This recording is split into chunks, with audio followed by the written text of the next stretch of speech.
Zebulith, Elon, I, the Tetragrammaton, the Lord God Most High, I do exercise thee, and do powerfully command thee, O Spirit. Elon, I, the Tetragrammaton, the Lord God Most High, I do exercise thee, and do powerfully command. In the dark shadows, in the white cold, fearlessly we search for knowledge new and old. We drink the strong spirits and read the ancient tomes. The order of the Abracast. We are the brave and the bold.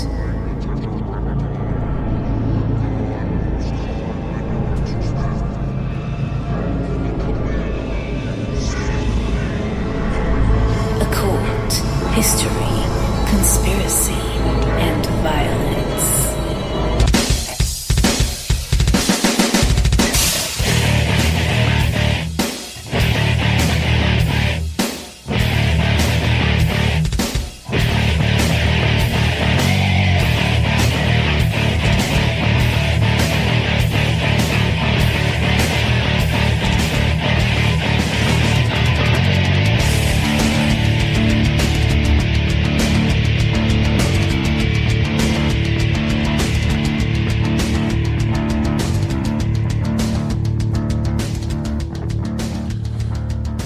Hey, welcome, friend.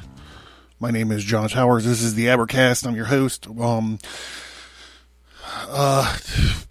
Full disclosure, this is the second time I'm doing this episode. If you listened to the redo of the last episode, it all gets very complicated very quickly.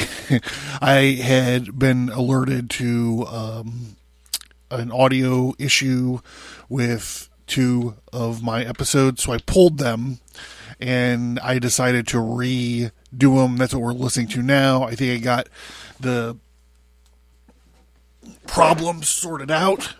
Of course, now my chair's in the wrong fucking spot. I think I got my problem sorted out, and so we're redoing this. I'm going through, I'm trying to remember all of the same jokes. No, I'm just kidding. So we're working through the Exodus. And this is an episode I've been waiting for. So I want to roll right into it and get into it. So, of course, here I've consecrated my vessel of the art. You can find it on Abracast.com in the storefront section with my formula for my weapon of mass distraction, the Jinn Jihad. So here we go. Let's officially get this party started.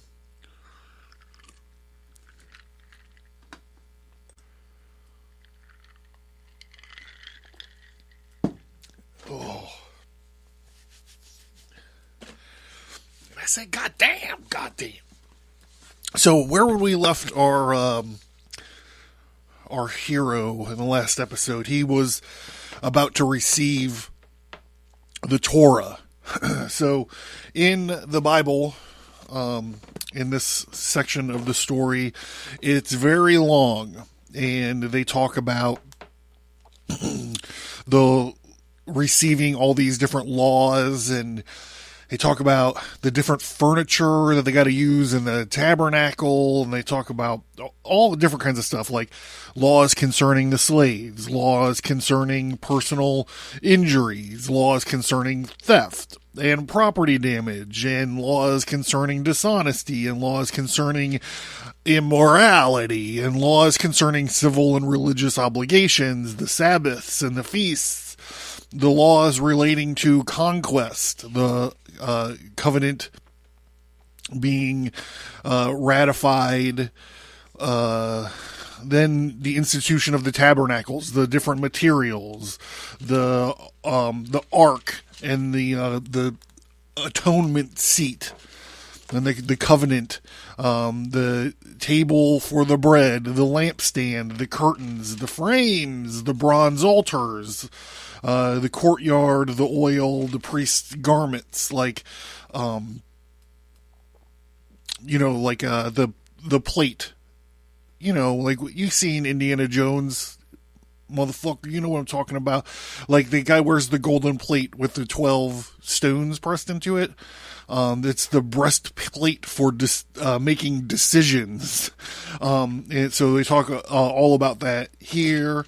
The altars and the incense, the atonement for money, a basin, atoning oil, signs of the Sabbath, and so forth. I think you get the picture. It's a very long, dry read. But the Legends of the Jews is it's very much shorter and less litigious. So that's interesting. I remember at the end of the last episode when God and Moses were sort of, it was like a courtroom drama. They were trying to explain to the angels why the angels didn't need the Torah, because they didn't have businesses, and they didn't have properties, and they didn't have women, and they didn't have wives, and they didn't have this. I thought that seemed like a legal argument to me, or maybe a philosophical debate or something. But we're going to see a little bit more of this litigiousness going on with this episode, especially when Satan gets involved. So we're going to just let's get it. Let's go already. What am I waiting for? Come on, what am I waiting for?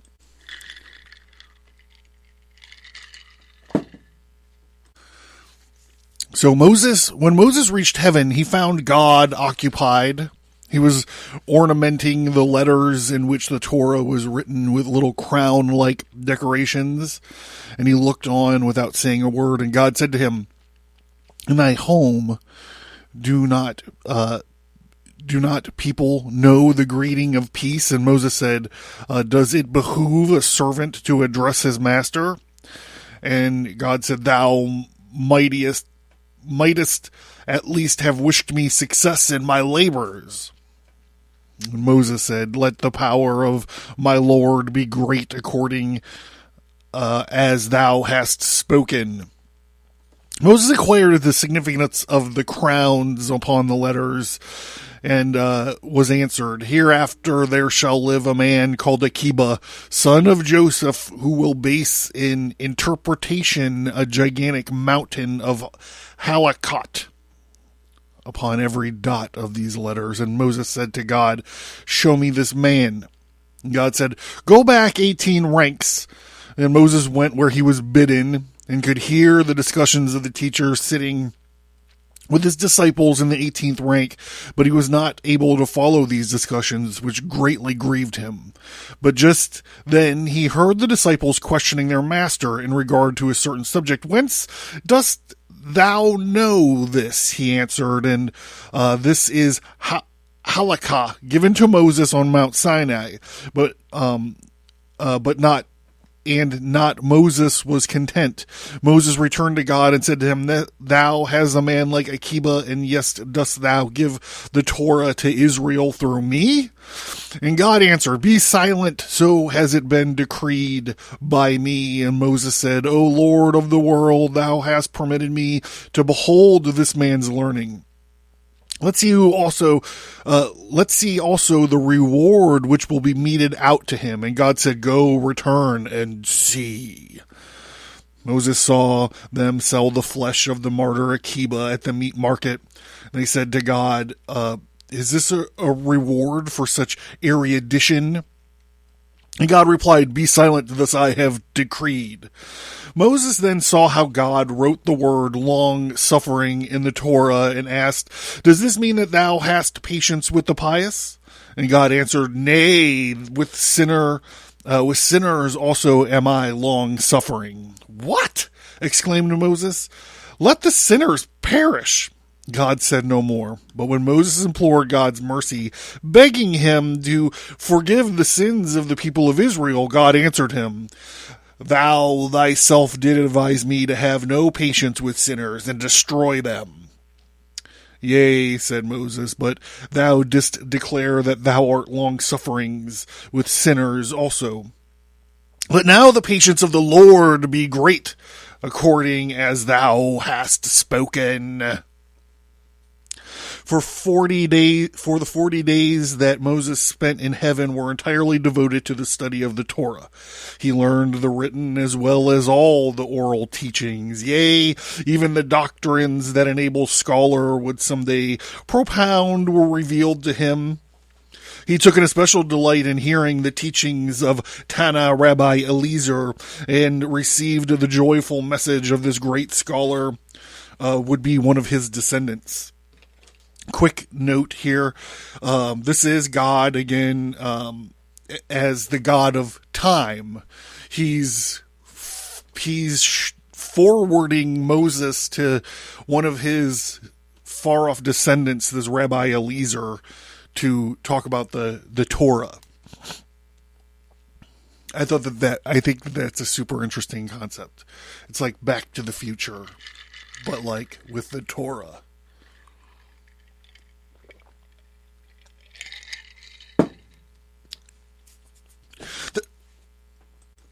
The study of Moses was so planned for the 40 days that by the day God studied with him the written teachings, and by the night the oral. Oh yeah. Hey, get your mind out of the gutter. It's not all about wizards and blowjobs. You can find that t-shirt on Abracast.com in the storefront. In this way, they were enabled to distinguish between the night and the day, for heaven, the night shineth as the day.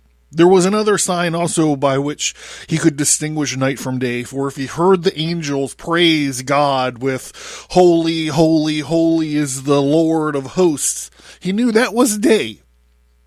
And if they praised him with blessed, holy, holy, holy is the Lord of hosts, he knew that it was day. That's what I just said. But if they praised him with blessed be the Lord to whom the blessing is due, he knew that was night. Then too, if he saw the sun appear before God and cast itself down before him, he knew that it was night. If, however, the moon and the stars cast themselves at his feet, he knew that it was day. And he could also tell time by the occupation of the angels, for by day they prepared manna for Israel, and by the night they set it down to earth. The prayers he heard in heaven served him as another token whereby he might know the time, for if he heard the recitation of the Shema's precede prayer, he knew that it was day, but if the prayer preceded the recitation of the Shema, then it was night. And during his stay with him, God showed Moses all of the 7 heavens, and the celestial temple, and the 4 colors that it was to employ to fit the tabernacle. And Moses found it difficult to retain the color, whereupon God said to him, "Turn to the right." And he turned, and he saw a host of angels in garments of the color of the sea. "This," said God, "is violet." And then he bade Moses left face. And there he saw an angel dressed in red, and God said, "This is royal purple." Moses hereupon turned around to the rear, about face, and saw the angels robed in a color that was neither purple nor violet. And God said to him, "This is the color crimson." Moses then turned about and saw angels robed in white. And God said to him, "This is the color of twisted linen." Although Moses now devoted both day and night to the study of the Torah, he still learned nothing, for hardly had he learned something from God when he forgot it again. And Moses thereupon said to God, "O Lord of the world, 40 days have I devoted for the study of the Torah without having profited anything by it." God therefore bestowed the Torah upon Moses, and now he could descend to Israel, for now he remembered all that he had learned. It's like it got downloaded to him. He couldn't do the standardized testing. We know the story. Hardly had Moses descended from heaven with the Torah when Satan appeared before the Lord.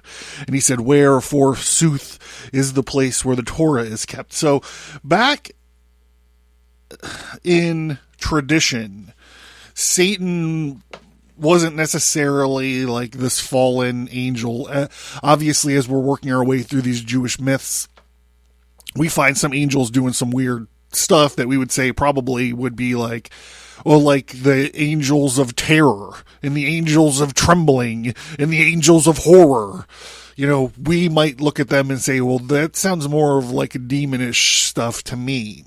So in this tradition, Satan wasn't necessarily a fallen angel or a demon or anything like that. He was looked on as a role of an adversary. So this files into like this legal ease sort of stuff. So this would be like, this could be like the Satan of Job, right? Making deals and contests, wheeling and dealing, to test the faith of, men, with God. And here he's showing up as like the role of the adversary, or maybe the devil's advocate. Satan knew nothing of the revelation of God on Sinai, as God has employed him elsewhere on purposes that he might not appear before him as the accuser, saying, wilt thou give the Torah to a people that 40 days later will worship the golden calf? In answer to Satan's question regarding the whereabouts of the Torah, God said, I gave the Torah to earth. To earth then Satan betook himself with his query, where is the Torah? And the earth said, God knows of its course, he knoweth of its abiding place, for he looketh to the ends of the earth, and he seeth under the whole heaven. And Satan now passed to the sea to seek for the Torah. And the sea also said, it is not with me. And the abyss said, it is not in me. And destruction and death said, we have heard the fame thereof with our ears. Satan now returned to God and said, O Lord of the world, wherever have I sought the Torah, but have found it not? And God said, go see the son of Amram. And Satan now hastened to Moses and asked him, where is the Torah that God hath given thee, motherfucker? And Moses answered, who am I, that the Holy One, blessed be, should have given me the Torah? God hereupon spoke to Moses and said, O Moses, thou utterest a falsehood, even after he just got you shouldn't bear false witness. But Moses answered, O Lord of the world, thou hast in thy possession a hidden treasure that daily delights thee. Dare I presume to declare it my possession? God said, as a reward for thy humility, the Torah shall be named for thee, and it shall henceforth be known as the Torah of Moses. All right, put that one in the win column. Moses departed from the heavens with the 2 tablets on which the 10 commandments were engraved. And just the words of it are by nature divine. So it too are the tablets on which they are engraved. They were created by God's own hand in the dusk of the first Sabbath. At the close of creation, they were made of sapphire-like stone. On each of the 2 tablets are the 10 commandments, 4 times repeated, and in such wise they were engraved with the letters that were legible on both sides, like the tablets. The writing and the pencils for inscription too were of heavenly origin.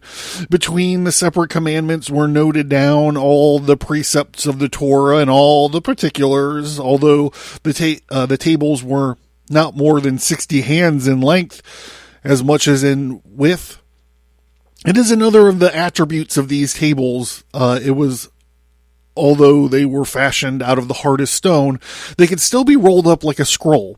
When God handed the tables to Moses, he seized them by the top third, whereas Moses took hold of the bottom third, and the one third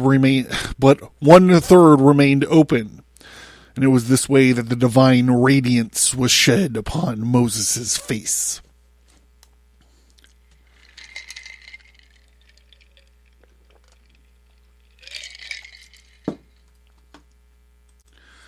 So last episode, I talked a little bit about the procession of the ages. And I don't want to retread it all here again. But it's this idea that the zodiac sign moves through, the sky every like 25,000 years or 2,500 years, more like it. And it goes through, and each age associated with these stories is a reflection of the age of the zodiac. This is astro-theology. We find it. So Moses's the story of the Exodus would have taken place in the age of Aries. So we're about to talk about the backslide. We're about to talk about the backslide of the Israelites. So for the 40 days Moses was on Mount Sinai receiving the Torah, he came down and he found his people were backsliding, and some of them were trying to get astro-theologically back to the age of Taurus, which is the age that preceded, which would have been, the age of the Tower of Babel. The story of the Tower of Babel is, one of the stories of the age of Taurus. If you look at my tarot cards or my last graphic novel, the ages based on this idea, the Tower of Babel has like a bullhead, like sort of on it. It's on the tarot cards too. You can get a good look at it.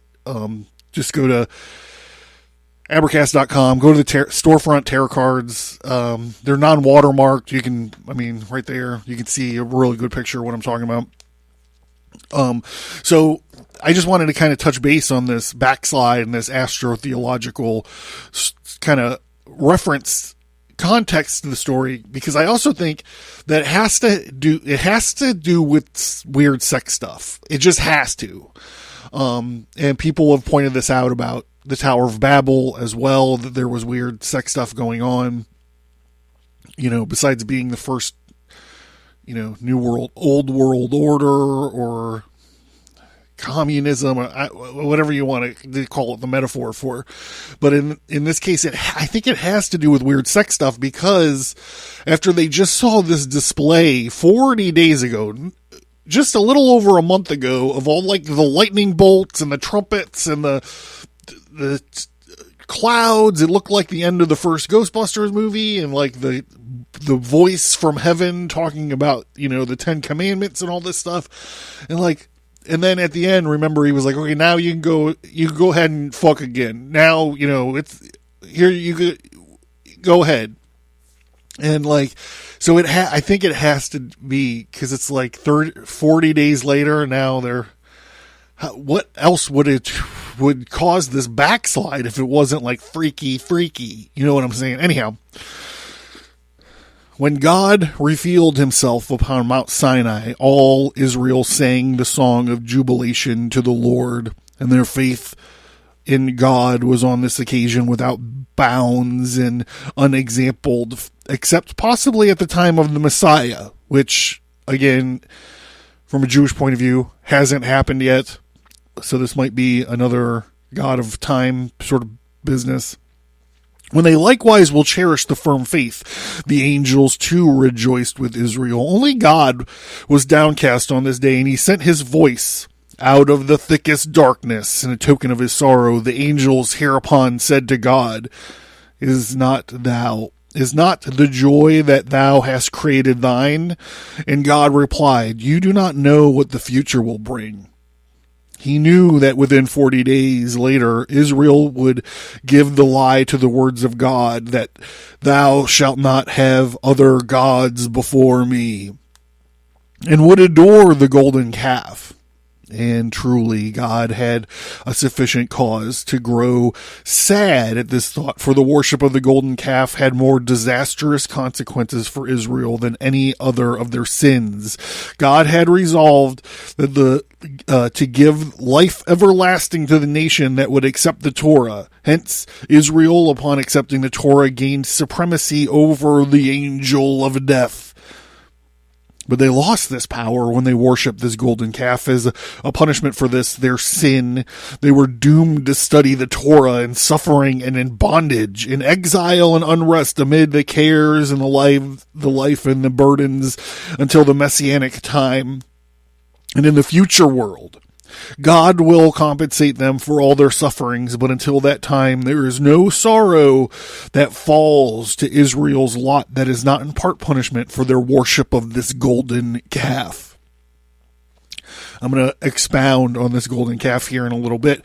But strange as it may seem that Israel should set out to worship this idol at the very time when God was busied with the preparation of the 2 tables of the law, still the following circumstances are considered. When Moses departed from the people to hasten to God to receive the Torah, he said to them, 40 days from today I will bring you the Torah.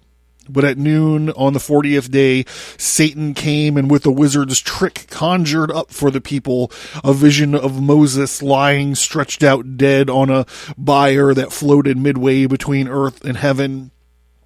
Pointing to it with their fingers, they cried, "This is the man Moses that brought us up upon the land of Egypt, and under the leadership." Hold on, I gotta catch something real quick.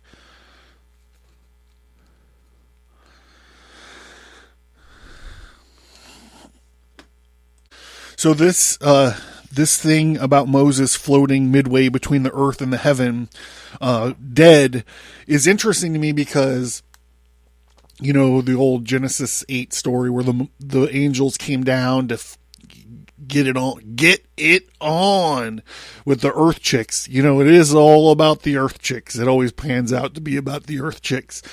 Semaziah, the leader of those angels in some parts of the mythology, in some stories of the punishment of these watcher angels, was suspended halfway between earth and heaven, immortally alive, just suspended upside down halfway between. And this is also a tarot card of mine. This is the Hanged Man. You could see this angel suspended upside down midway between heaven and earth. In the card, it's just outer fucking space, okay, but whatever. And you can see he's like been castrated. The rest of the angels were buried under Mount Hermon, but he was a special case. He got a little special attention. So I wonder if this here with Moses, this vision of Moses being suspended in almost the same manner, is sort of a reference to that. And then here, we're going to get into these 2 magicians, Janez and Jambres, and these are the Egyptian magicians. They've been in a few of my books, and we've covered them here in this series while we were talking about Moses and Aaron and the battle of the wizards there in Pharaoh's court. Just a little reminder while these guys are reoccurring.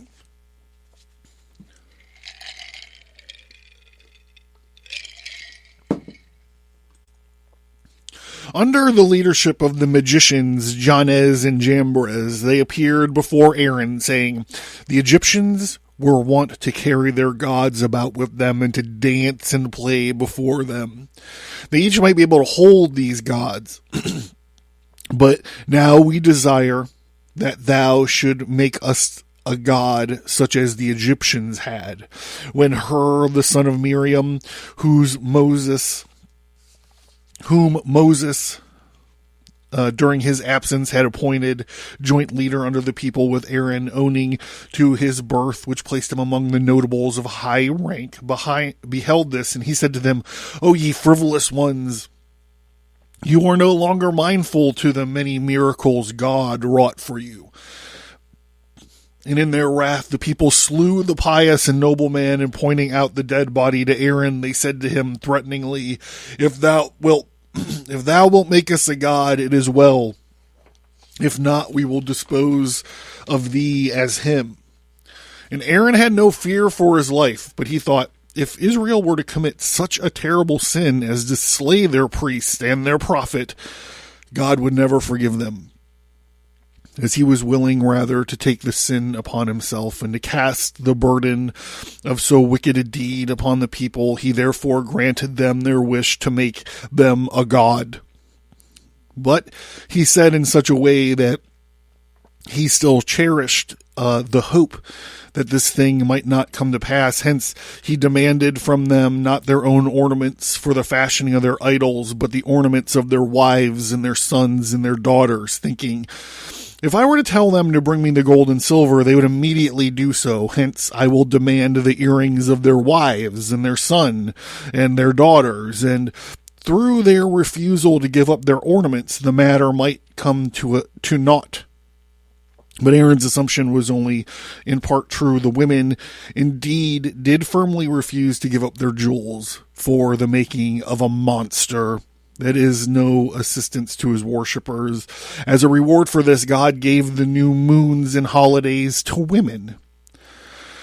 And in the future world, too, they will be rewarded for their firm faith in God, in that, like the new moons, they too may monthly be rejuvenated. But when the men saw that no gold or silver for the idol was forthcoming from the women, they drew off their own earrings and that they wore in Arab fashion and brought these to Aaron. No living calf would have shaped itself out of the gold of these earrings if a disaster had not occurred through an oversight of Aaron. For when Moses, at the exodus of Israel from Egypt, set himself to the lifting of the coffin of Joseph out of the depths of the Nile, he employed the following means. He took 4 leaves of silver and engraved on each the image of one of the beings represented at the celestial throne: the lion, the man, the eagle, and the bull. So these four heads, or these 4 faces, are the faces. They're found on a number of tarot cards, not just mine. They're found in Jewish mythology and angelology, for the heads of the seraphim, these angels that have 4 heads. Each one of them is a lion or an eagle or a man or a bull. And so just something to note. These are the heads of the throne, which is an order of the angels. It's in the hierarchy of an angel. When he cast on the river of the leaf of the image of the lion, and the waters of the river became tumultuous and roared like a lion. And then he threw down the leaf in the image of a man, and then scattered the bones of Joseph, united themselves in an entire body. And when he cast the 3rd leaf with an image of the eagle, the coffin floated up to the top, and he had no use for the 4th leaf of silver, which was the image of the bull. He asked a woman to store it away for him while he was occupied with the transportation of the coffin, and later he forgot to reclaim the leaf of silver. And this was now among the ornaments that the people brought to Aaron, and was exclusively owing to the bull's image of the magical virtues that a golden bull arose out of the fire into which Aaron put the gold and the silver.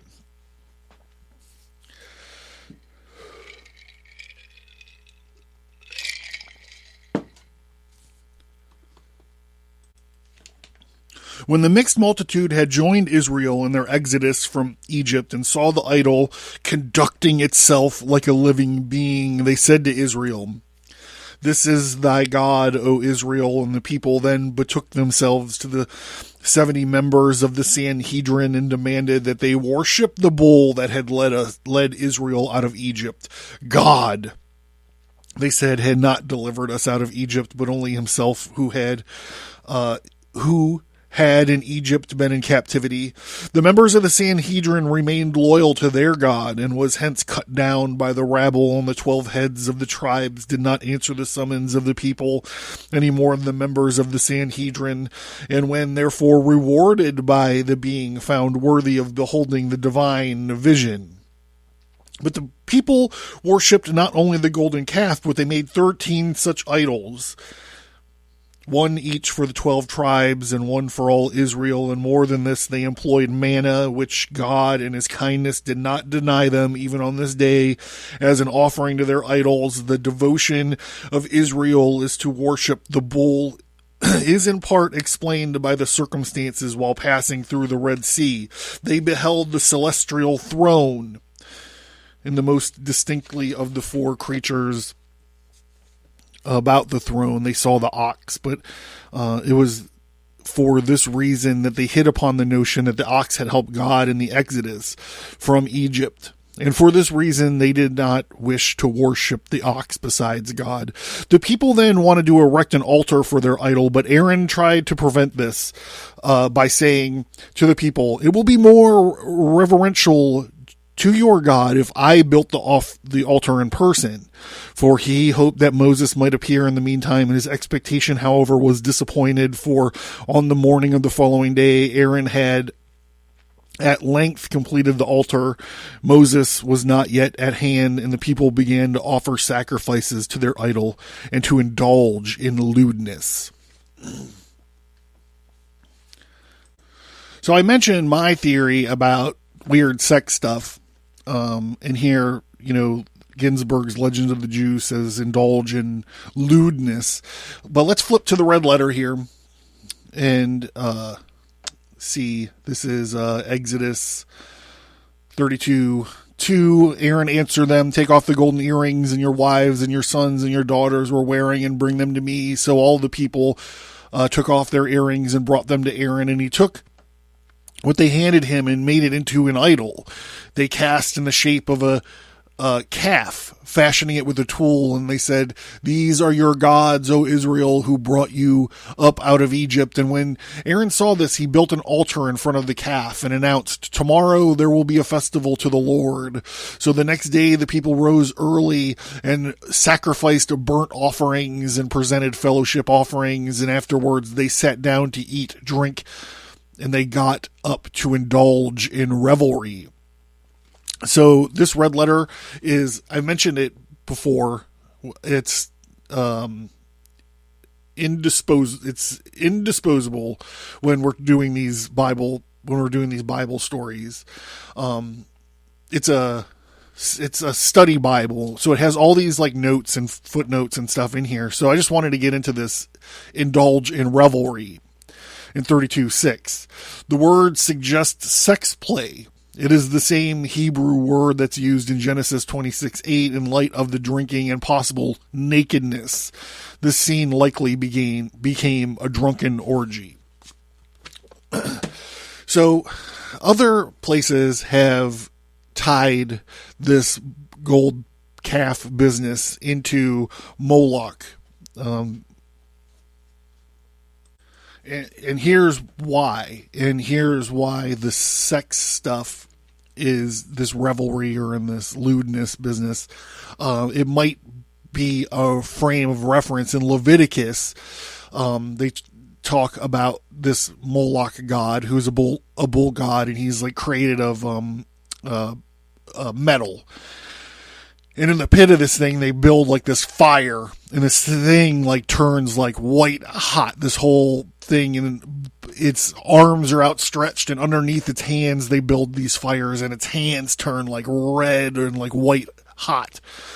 And it has like these little ovens kind of built into its chest. And the burnt sacrifices in Leviticus that they talk about is they put infants on this thing's hands, and they slide infants into these little oven bits in its chest. And these little babies just get like boiled or whatever, like seared and burned and spoiler alert, cooked, barbecued, dyed, or whatever you want to say, in this thing's hands. So,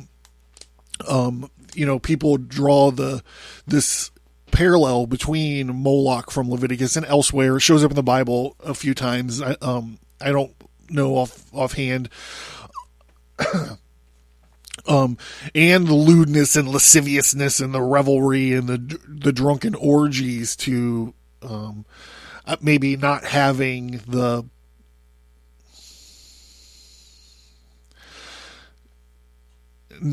to deal with the consequences. If just, at next month's feast or 9 months from now, that feast, we can just go ahead and shove the consequence into a little pizza oven that's shaped like a bull. Everything's cool. And it also, one of the reasons that I believe that it also gets kind of pointed at Moloch in this line or this conjunction is that, God's blessing to everybody's been like your family or your tribe or your household will get more people than like the sands on a beach and live long and prosper. And I mean, that's Star Trek, but you get my idea. So this isn't like an antithesis to this idea where God's plan is to like get out there, take them to the paint, let's get some babies, let's get some population, etc. And then here where potentially, cooking babies in this magical golden calf that's walking around acting like a living being, which is fucking creepy.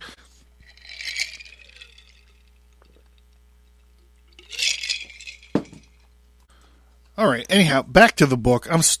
Back to the book. So, of course, Moses gets blamed for all of this.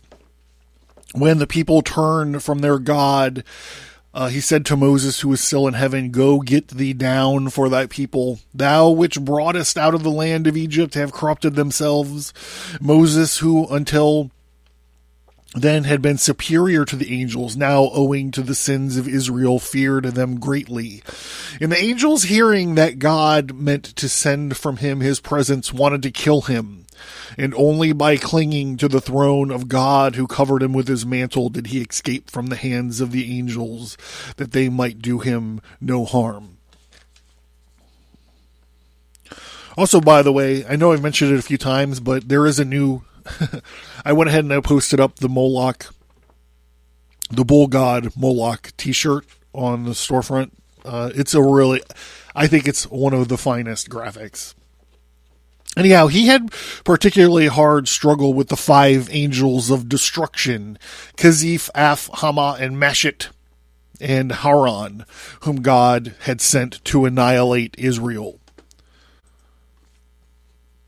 Moses, who hastened the 3 patriarchs, Abraham, Isaac, and Jacob, and said to them, "If ye men who are the participators of the future life stand by me in this hour, for your children are as sheep that is led to the slaughter." The 3 patriarchs united their prayers with those of Moses, who said to God, "Hast thou not made a vow to thee to multiply their seeds as the stars, and are now and are they now to be destroyed?" In recognition, that's so like there's the two, that's the dichotomy, right? Like that's it. In recognition of the merits of these 3 pious men, God called away the angels of destruction, leaving only 2, whereupon Moses further importuned God, for the vow thou madest to Israel to take from them the angel Meshit, and God granted his prayer. And Moses continued, "For the vow thou madest to me, take from them also the angel Haran." And God now stood by Moses so that he was able to conquer this angel. And he thrust him down deep into the earth in a spot that is possession of the tribe of Gad, and there held him captive. This is so interesting. So long as Moses lived, this angel was held in check by him. And if he tried, even when Israel sinned, to rise out of the depths, open his mouth to destroy Israel, his panting, all Moses had to do was utter the name of God. That Haran, or that he is sometimes called Peor, was drawn once more into the depths of the earth. At Moses' death, God buried him opposite of the spot where Peor is bound. For Peor, if Israel sinned, reached the upper world and opened his mouth to destroy Israel with his panting, he would, upon seeing Moses' grave, be so terror-stricken that he would fall back into the depths once more. So I wish that I knew this story before. I would have definitely used this in a story. This is so cool. In my brain right now, it's like a Western, right? It's like Moses is walking, the fucking tumbleweed rolls past him, and this demon's like stepping up to him, and he squints, and there's like the Sergio Leone, extreme close up of his eyes, maybe Moses has his horns by now, so that makes it even weirder. And the demon's like, come on, motherfucker, let's go. And Moses he's squinting. He just maybe puts like a hand-rolled cigar in his mouth. He pushes his poncho aside to get to his lighter. He lights it, and he just is like, Tetragrammaton. And the demon gets freaked out and runs away. That's so cool. Moses did indeed manage the angels of destruction, but it was a more difficult matter to appease God. In his wrath, he addressed Moses harshly, crying, "The grievous sins of men had once caused me to go down from heaven to see their doings. Do thou likewise go down from heaven now?" It is fitting that the servant be treated as his master. Go down now, only for Israel's sake have I caused this whole honor to fall to thy lot. But now that Israel is becoming disloyal to me, I have not further reason to discuss, thus to distinguish thee. Moses hereupon answered, O Lord of the world, not long since did thou sayest to me, come now, and therefore, and I will send thee send thee that thou mayest bring forth from my people out of Egypt. And now thou callest them my people. Nay, whether pious or sinful, they are thy people still. And Moses continued, what wilt thou now do with them? And God answered, I will consume them. I will make of thee a great nation, O Lord of the world. Replied Moses, if the three-legged bench has no stability, now then shall the one-legged stand. Fulfill not, I implore thee, the prophecies of the Egyptian magicians who predicted that their king, that the star Raha would move as a harbinger of blood and death before the Israelites. And then he began to implore the mercy for Israel. Consider their readiness to accept the Torah, whereas the son of Esau rejected it. And God said, but they transgressed the precepts of the Torah. One day they were loyal to me, and then they instantly set to work to make themselves the golden calf. And Moses said, consider that when in thy name I came to Egypt and announced to them thy name, they at once believed in me and bowed down on their heads and worshipped me, and God worshipped thee. And God said, but now they bow down on their heads and worship their idol. Moses said, consider that they sent three of their young men to offer the burnt offerings. And God said, now they offer the sacrifices to the golden calf. Moses says, consider that on Sinai they acknowledged that thou art their God. And God said, now they acknowledge that their idol is their God. So way at the beginning of this paragraph,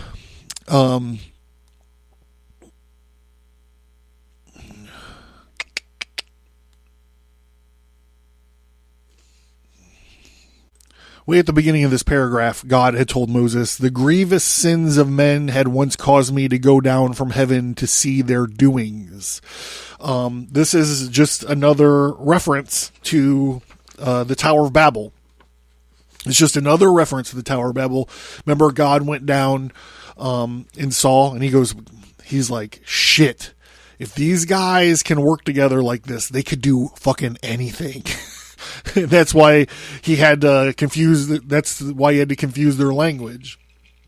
So this is just another kind of point back to that story, which is funny because we kind of been fleshing it out as we've been talking about it.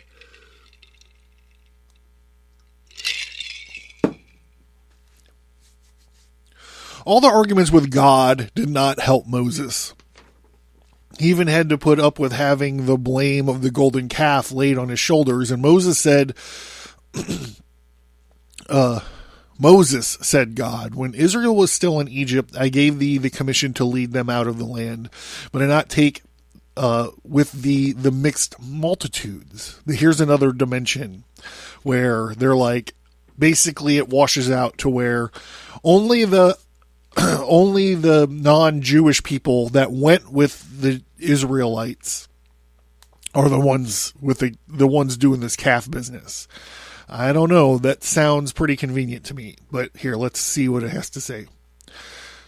But not to take with thee the mixed multitudes that wanted to join them, but thou in thy clemency and humility didst persuade me to accept the penitent that do penance, and did take with thee the mixed multitudes. I did as thou didst begged me, although I knew what the consequences would be, and now these people, thy people, have seduced Israel to idolatry.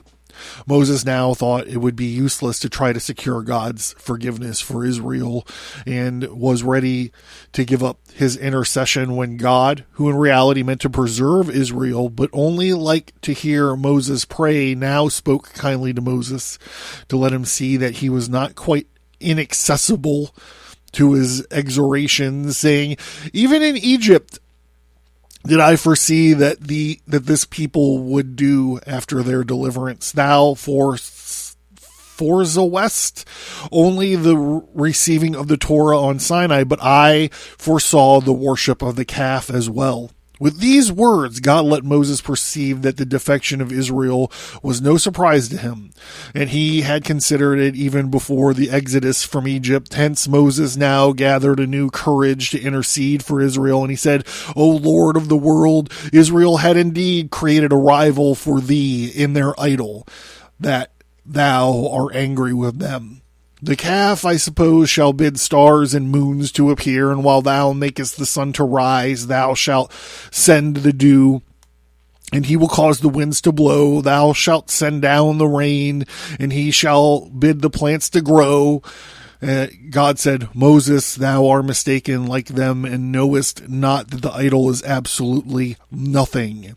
If so, he said, Moses, why art thou angry with thy people for that which is nothing?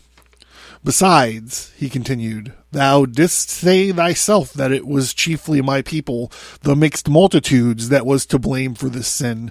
Then why art thou angry with thy people? If thou art angry with them, the blame for this sin, why then art thou if thou art angry with them only because they have not observed the Torah, then let me vouch for their observance of it on the part of my companions, such as Aaron and his son Joshua and Caleb, Jair and Machir. As these guys are busy, man, walking through the desert, pumping out these kids, as well as many pious men among them and myself. But God said, I have vowed that he that sacrificeth unto any god save unto the Lord only shall be utterly destroyed, and a vow that has once passed my lips cannot retract. And Moses replied, O Lord of the world, hast not thou given us the law of absolution from a vow, whereby power is given to a learned man to absolve one from his vows? But every judge who desires to have his decisions accounted valid must subject himself to the law, and thou hast prescribed the law of absolution from vows through a learned man must subject thyself to his law, and therefore me be absolved from thy vow. Moses thereupon wrapped his robe about him, seated himself, and bade God to let him absolve him from his vow, bidding him, I repent of the evil that I had determined to bring upon my people. And Moses then cried out to him, Thou art absolved from thine oath and vow. So it's interesting. It kind of ends as another sort of legal, another sort of court debate that happens. I like it. I think it's interesting. It is all about the law, the story. You know what I mean? So that's it.